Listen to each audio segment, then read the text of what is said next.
श्री स्वामी समर्थ सर्वांना. बघा, श्रावण महिना हा खूप महत्त्वाचा मानला जातो. बघा, श्रावण महिन्यात जशी आपण भगवान श्री शंकराची सेवा करतो किंवा पूजा करतो किंवा खूप महत्त्व आहे, तसेच आपल्याला शिवशक्तीला सुद्धा खूप महत्त्व आहे. म्हणजे शक्ती म्हणजे आपल्या भगवान श्री शंकराच्या रूप आणि त्याचबरोबर आपल्याला देवीचे रूप.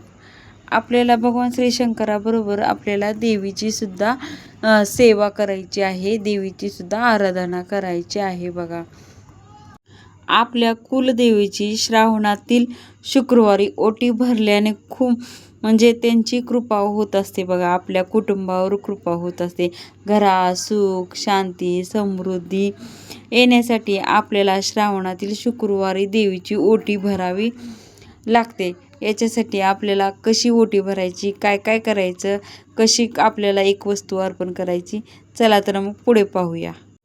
देवीची ओटी विधिवत भरावी लागते. बघा, विधिवत ओटी भरल्याने तिचा आशीर्वाद आपल्या कुटुंबावर राहत असतो आणि घरात सुख समृद्धी लाभत असते. आता शुक्रवारी सुवासिनी स्त्रियांनी आपल्या देवीची ओटी भरावी. आपल्या घरात एखादी म्हणजे आपल्याला देवीचा आपल्याला टाक असतो, आपल्या फोटो असतो किंवा आपल्या मूर्ती असते. बघा, त्या देवीची आपण त्या देवीची म्हणजे सकाळ सकाळ लवकर उठायचं आहे. बघा, शुक्रवारी करा किंवा मंगळवारी करा. श्रावणात हे सगळे चांगले दिवस असतात, पण शुक्रवारी केलेलं त्याचं खूप महत्त्व आहे. बघा, शुक्रवारी आपल्याला लवकरात लवकर उठायचं आहे आणि आपल्या कुलदेवतेचा फोटो असू द्या, टाक असू द्या किंवा मूर्ती असू द्या, स्वच्छ करायचं आहे. स्वच्छ केल्यानंतर आपल्याला पाण्याने आधी स्वच्छ करायचं आहे. नंतरनं हळदीच्या पाण्यानेच आपल्याला अभिषेक घालायचा आहे. नंतरनं आपल्याला पंचामृत म्हणजे दूध, दही, साखर, मध, केळ सर्वांनी आपल्याला अभिषेक करायचा आहे. बघा, हा अभिषेक खूप म्हणजे खूप महत्त्वाचा मानला जातो. बघा, आणि आपण म्हणजे एकतर आपण आहे ना दसऱ्यात अशी कुलदेवतेची ही करू शकतो किंवा आपल्याला श्रावणामध्ये ही करू शकतो. आणि आपल्या जर आहे ना, तुम्हाला जर शक्य झालं तर तुम्ही आपल्या कुलदेवतेला जाऊन आपल्याला खण, नारळ, ओटी, साडी, चोळी, बांगड्या, गजरा सर्व काही मूळ ठिकाणी तुम्ही जाऊन अर्पण करू शकता. बघा, याच्याने सुद्धा आपली सेवा घडू शकते. पण आपल्याला काही कारणाने जाणं नाही झालं तर आपण घरच्या घरी ही सेवा करायची आहे. बघा, आपल्याला पहिल्यांदा बघा स्वच्छ केल्यानंतर आपल्याला हळदी कुंकू लावायचं आहे. नंतर आपल्याला गुलाबाचं फूल व्हायचं आहे, फोटोला एखादा गजरा व्हायचा आहे. बघा, आणि गजरा वाहून आपल्याला त्याच्या पुढं म्हणजे फोटोच्या पुढं असू द्या किंवा एखाद्या ताटात असू द्या. बघा, आपल्याला 5 फळं ठेवायची आहेत, केळी ठेवायची आहे आपल्याला, आणि नंतर आपल्याला पानाचा विडा ठेवायचा आहे. बघा, प्रत्येक कुलदेवतेला पानाचा विडा हा ठेवलाच जातो. बघा, त्याच्यामुळे आपल्याला पान, सुपारी, म्हणजे हळकुंड, बदाम आणि खारीक असं मिळून ठेवायचं आहे. बघा, एक आपल्याला श्री गणेशाच्या नावानं प्रत्येक पूजा आहे श्री गणेशानं सुरू होती, त्यामुळे श्री गणेशाला एक विडा आणि आपल्याला कुलदेवतेला एक विडा असा ठेवायचा आहे. बघा, आता आपल्या घरात खंडोबा पण असू शकतो आणि देवी पण असू शकते. तुम्ही खंडोबाची वेगळी करू शकता आणि देवीची वेगळी करू शकता. बघा, आणि आपल्याला आज शुक्रवारी देवीची करायची असते, त्याच्यामुळे पानाचा विडा ठेवला. नंतर ना आपण आहे ना एका ताटामध्ये आपल्याला आहे ना बघा साडी, चोळी, आपल्याला शृंगाराचं सगळं सामान घ्यायचं आहे. आपल्याला हार, गजरा, नंतर ना आपल्याला बांगड्या, पुन्हा बाकीचं सामान पण तुम्ही ठेवू शकता. बघा, देवीसाठी. आणि नंतर आपल्याला काय करायचं आहे माहिती का, ही सर्व ताट आपल्याला एका पाटावर ठेवायचं आहे. पाटावर ठेवल्यानंतर आपल्याला जर कुलदेवतेचा मंत्र माहीत असेल तर आपल्याला कुलदेवतेचा मंत्र म्हणायचा आहे.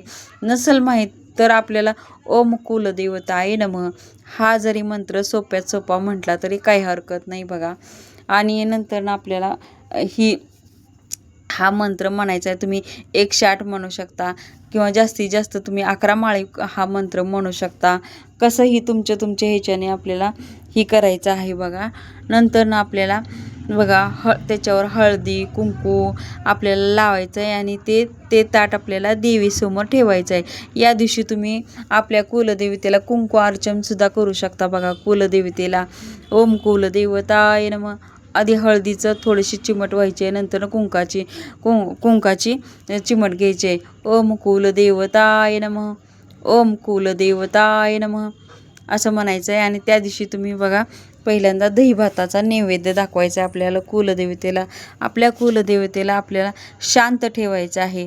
दही भात हा एकदम शांत आहे आणि सौम्य असतो, त्याच्यामुळं शुक्रग्रह असतो बघा तो तांदूळ आणि दही म्हटल्यानंतर, आणि शांत पण असतो. त्यामुळं पहिल्यांदा आपल्याला पूजा झाल्यानंतर आपल्याला दही भाताचा नैवेद्य दाखवायचा आहे. झाल्या आणि नंतर आपण 5 पक्वान्न वाढू शकतो आपण देवीला आपल्या. म्हणजे आपल्याला घरात गोड पदार्थ काय केलं, खीर केली किंवा पोळीचा नैवेद्य केला किंवा शिरा केला, तुम्ही गोड काही करू शकता. नंतर आपल्याला प्रार्थना करायची आहे बघा. हे देवी माते, तू माझ्या घराची रक्षण करता आहेत. तू माझ्या घरातील सदस्यांचे रक्षण कर. घरात सुख समृद्धी सदैव राहू दे. तुझा वास राहू दे घरात, आणि घरात धान्याची कधीही कमतरता होऊ देऊ नको. बघा श्रावण मास हा खूप पवित्र मानला जातो. या महिन्यात जशी आपण भगवान श्री शंकराची सेवा करतो, तशीच आपल्याला देवीची सेवा करायची असते, म्हणजे पार्वती रूपाची सेवा करायची असते. आणि जर भगवान श्री शंकराचीच केली तर अधुरी म्हणजे अपूर्ण राहते बघा पूजा. त्यामुळे भगवान श्री शंकराबरोबरच आपल्याला शक्तिरूपाच्या देवीची सुद्धा पूजा करावी लागते.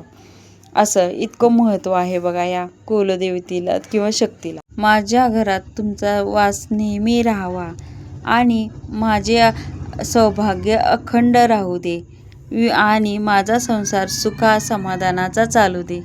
जरी काही संकट आले तरी तुझ्या आशीर्वादाने लवकर दूर लोटून जाऊ दे, आणि तुझा कृपा आशीर्वाद माझ्या घरावर नेहमी राहू दे. आणि माझ्या हातून जी काही सेवा घडते ते तुम्हीच करून घ्या माते. माझ्या हातून काही चुकत असले तरी माफ कर माते. तू आई आहे, त्यामुळं ह्या लेकराकडून काही चुकत असले तर मला माफ करा, अशी म्हणून आपल्याला पाया पडायचं आहे. आणि आपल्याला कुलदेवतेसमोर नाक घासून आपल्याला पाया पडायचं आहे आणि कृतज्ञ व्हायचं आहे की आपल्या कुलदेवतेने म्हणजे आपल्याबरोबर सदैव राहावं आणि आपल्यावर कृपा होत आहे याच्याबद्दल आपल्याला कृतज्ञ होऊन आपल्याला पाया पडून आशीर्वाद घ्यायचा आहे बघा. तसेच आपल्याला आता बघा एखादी सुवासिनी आपल्या घरी बोलवून त्यांचा यथाशक्ती आपल्याला आदर करायचा आहे, सन्मान करायचा आहे बघा. तुम्ही 1 बोलवू शकता, 2 बोलवू शकता.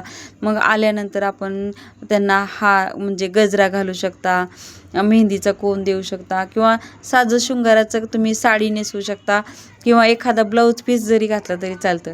आल्यानंतर आपल्याला हळदी कुंकू लावायचं, गजरा अर्पण करायचा. नंतर आपल्याला एक ब्लाऊज पीस तुमच्या यथाशक्तीनुसार तुम्ही साडी नेसवू शकता किंवा ब्लाऊज पीस घालायचं. तांदूळ सुपारी हे सर्व काही घालून आपल्याला पान सुपारी ते देऊन आपल्याला काय आपल्या घरात गोड केलेलं आहे ते आपल्याला देवीचं रूप मानून त्यांना खायला द्यायचं आहे बघा.